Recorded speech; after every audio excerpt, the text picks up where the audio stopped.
Hello guys, it's me back with another coding video because that's somehow what I'm doing nowadays every day. Anyways, today was about Advent of Code. It's a yearly winter event, open source of course, that you can participate and do challenges in. There are like 12 different challenges. It it's a fun little story with fun little exercises and it's actually really fun to do. It will help you solve questions and do stuff. You can use DSA on this stuff, and it's actually really fun to do, and it will teach you. Okay, yeah, these things are actually used in real life and somewhat like that, right? So the day one is, hopefully I'm under the assumption that everybody has actually watched or actually did it for the first time, read the question. They're here just to see a new approach, or beginners who don't know what to really do, so they're over here to see the first question, how people do it, and then afterwards try it out. Please don't follow the whole thing, get the idea, do it yourself. If you get stuck somewhere, try and solve it until you get to the bitter end point where, okay, yeah, I've tried every solution I can think of, which should most probably solve it. But if still not, you can watch this video and actually complete it. Otherwise, I would just say get the idea, because it's in the first 10 minutes of the video. Get the idea, try and solve it yourself. I will actually just give you the total algorithm of how to do it, so you don't have to really worry about it. You just need to implement it for the beginners, of course. For other guys, I don't know. I'm also new to C++, so I actually don't know. You may have other ways to do it, which I may not know. Anyways, so yeah, this question is simply, it's a circular dial. So normally circular something actually means using modulus. Normally that's what it means, because they're tied to a range, right? Modulus helps you get in that range. So they are left and right. If you go left, that means negative, like you would subtract. If you go right, that means addition. You add something. When it points to 0, we increase the count. Simple as that. And it's confined within 0 to 99 range. So how to solve it? First of all, we are going to use this examples, right? So let me actually make an examples.txt. So examples dot txt, right?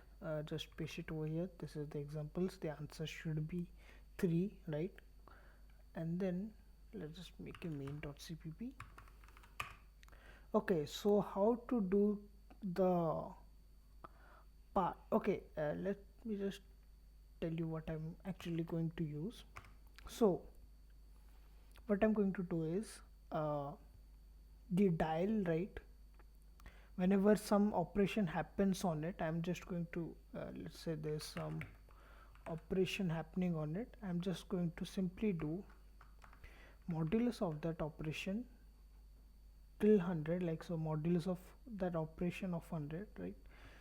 So it will give us the range of minus 99 to 99. Simple as that. Nothing, it's just basic mathematics, right? After that, we just say that, okay, if it's negative, we want to add 100. That way it will always exist within the range of 0 to 99. So if it's negative, we just add 100, right? Just add 100. That means it will exist within the range of 0 to 9, so 99. And then simple as that, we just check if the dial is at 0, right? We just increase the count. Simple as that. This is the whole program algorithm that we're going to do over here. I know, very hard, right? I know, I get it, it's very hard. Sarcasm, by the way. Anyways, yeah, now that we have actually done all of this, beginners can know what to do. normally, it's not that hard. And people who don't know how to do it or were stuck, please go and do it on yourself. After that, come back and actually see the result, right? Anyways, the first thing is to actually get the input data. So normally what people, it's over here, right? So if you go slash input, you will actually get the data over here. You can simply just copy paste it, right? You can just, or you can just do Windows A, then Windows C, then Windows V, simple as that, and you will get the answer. But we won't do it like that, right? uh, we are programmers, we have some tools that we can use for using that, right? So what I will do is I will simply use curl. So the fact about this thing is that it's unique for every user, right? The input data is unique for every user. So if you simply just do like this, just say okay, I want to put it input.txt, it will do that. But yeah, simple as that, it will get this. So how to overcome it? We will use what we call as session cookies. So simply go to inspect, there should be an applications over here, right? There should be a session cookie over here. I won't show it, people can use it directly from over here, so I won't. Then we do -h, it means HTML session cookie, then we write cookie, then we give it this, then session, then equals, then the session cookie that you had, session cookie, right? That's it. And then simply you just like this, then input.txt. Normally this would do the trick without any problem, right? So yeah, just give me a second and let me actually okay, but I can use terminal, why not? I think terminal isn't that bad. Just give me a second. uh, hmm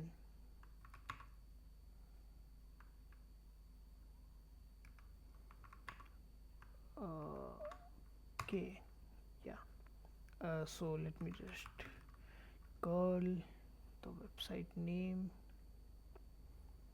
So the website is the URL over here, right?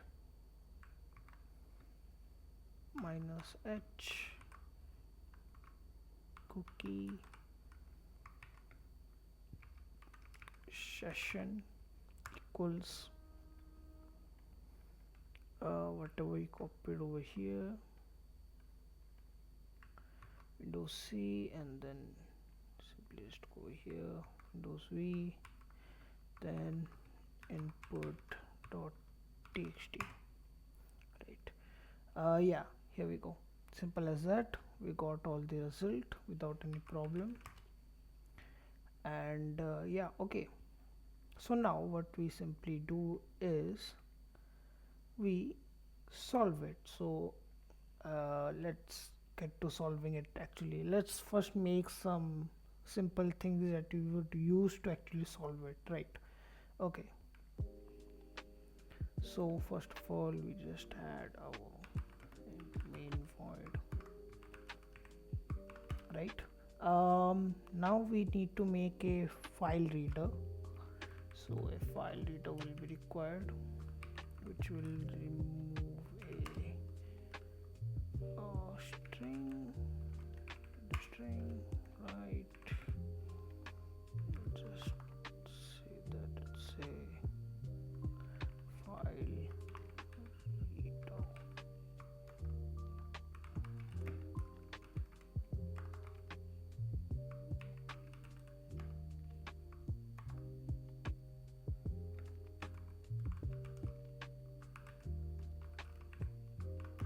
Okay, This is basically a trading a file, nothing much like that, right? Anyways, let me just make a vector really quickly. Vector which will hold a string basically, right? And it will be, let's say, data. Then let me make a string temporary, and then let me just make a stream. I have stream for our input data, right? Just call it our basic input path, right? Yeah, okay. Yeah, so now while simple thing is that we get line, so get line for the input data, right? And there's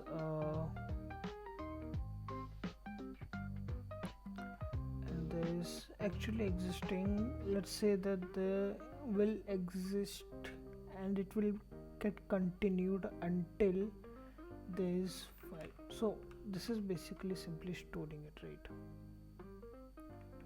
And this should work. What's the problem over here? Wait. Yeah, okay. Get line doesn't work. Okay, so what I was saying is, sorry, there was actually my family member over here. Okay, so anyways, sorry, over here actually. Okay, yeah. So until we get we get the file path, right? And then we store it in temporary, and then it's a simple stuff, right? What it's basically doing is we are continuing until we find data, right? And it is getting stored, the string is getting stored as in temporary string which you are going to push back, right? And that's simply that, and then we just return data. Okay, now let me make a function for get answer. Why not? Yeah, so we pass a reference, I guess. Vector string input data, right? There shouldn't be any problem. I don't think I've used anywhere. Okay, it's within that, so it doesn't really matter. Okay, it needs to be reference, not a copy, right? And then let me actually reduce the volume a little bit. Anyways, yeah, and for now let me just actually make a string, right? Sorry, make a string which will be called the file path, and we will store our file path within this thing. That is we're going to use relative positioning instead of the static one, but yeah, input.txt. We can use example.txt if you get stuck, just to check the answers. But input.txt, okay, one thing to worry about in input.txt, or the thing is that there are 3-digit numbers which are not over here, right? So people really have problems while dealing with this stuff. Okay, so input.txt, right? Simple as that. Then we just do our file reader, unless and somehow it doesn't work anymore. Okay, right. So data equals file reader, file path, right? That's nice. Okay, now we make answer from this, which means we simply just now do something. So normally there's an int dial right over here, right? Starts at 50, simple as that. Now for every member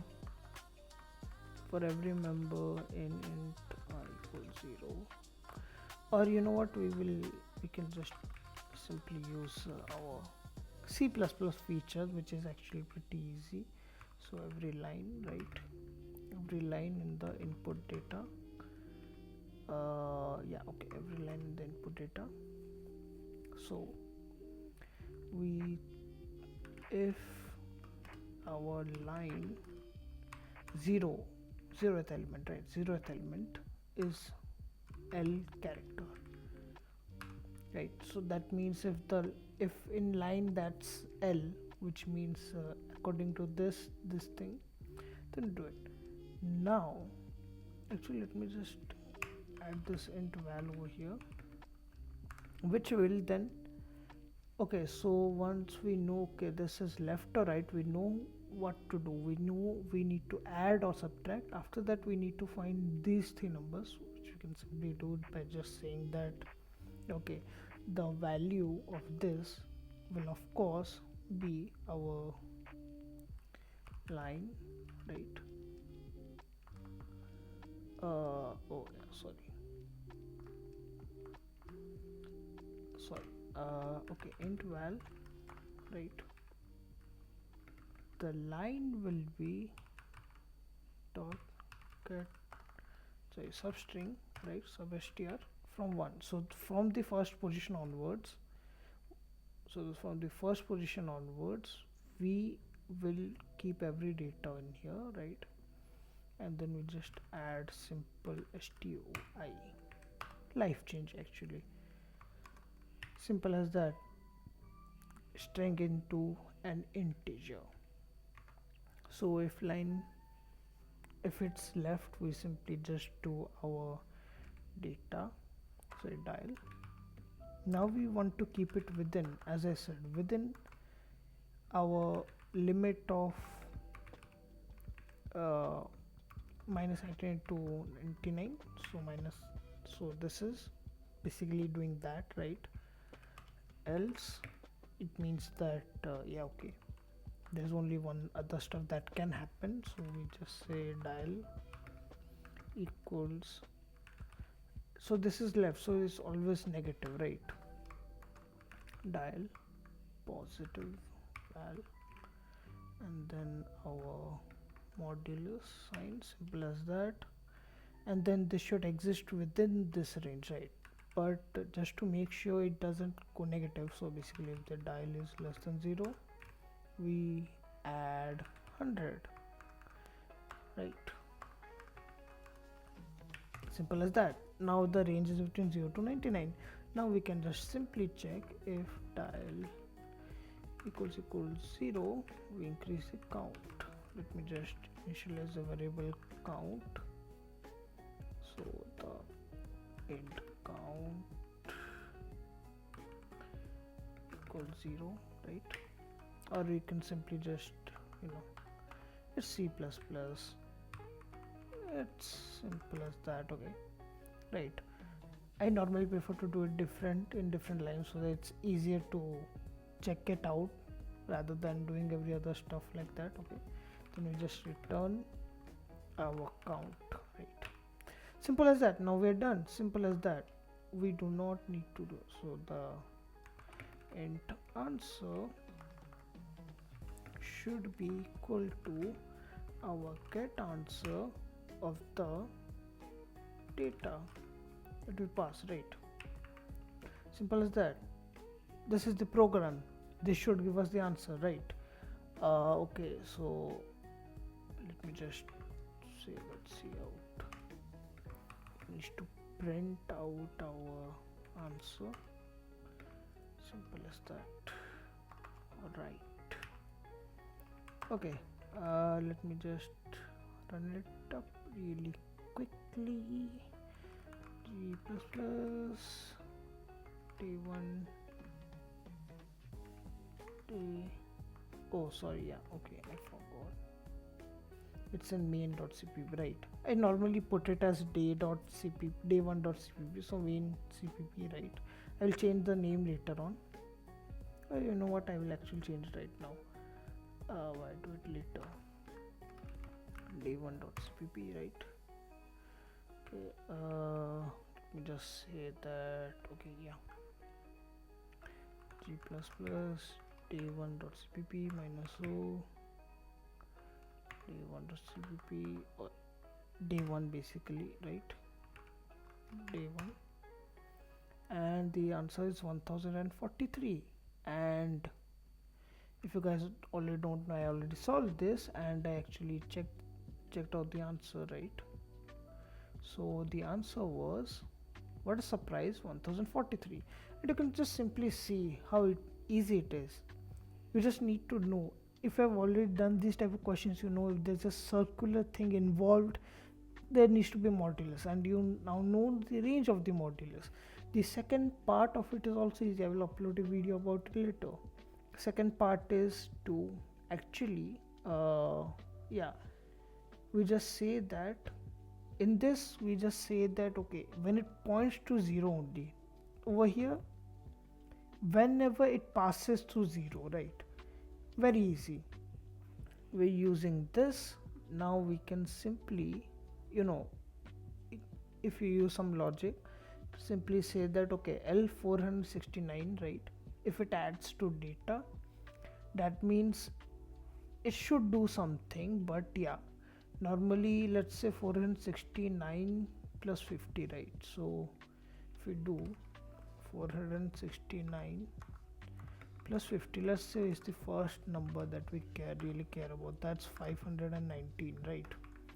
So now we know that is 519, which means it has passed through our 0 how many times? That's exactly right. It has passed through this 5 times. How do we know this? It's simply because of this right over here. We just divide it by 100, right? Divide by 100, yeah, we get 5. And if it's negative, we just convert it positive and then we divide it, right? That's how easy it is. We already know the answer is 1043 from this, so we don't really have to count about the. So we already know the result is 1043 from our only zeros, right? Only pointing to 0. Now we need to find the result for our passing through 0, right? Passing through 0, right? So simple as that. We will make another function. So this is, let's just say, get at point 0, get at point 0, right? Let me just do this, get point 0. Okay, we will make another function passing through 0 where we will just simply use division. Is that easy? We don't really have to do much of it, right? We just add it, add this stuff, right? Do this thing, dial minus value and then dial plus value, but we divide it instead, and then we can understand how many times it passed through it. Well, that's it for the video. I'm going to remove the session cookie part because it's problematic and I don't really want it in my video. Okay, bye guys, see you later. Thank you. Do like and subscribe if you like it. Actually, I'm just doing this for my fun, nothing much. So yeah, love you guys. Bye bye.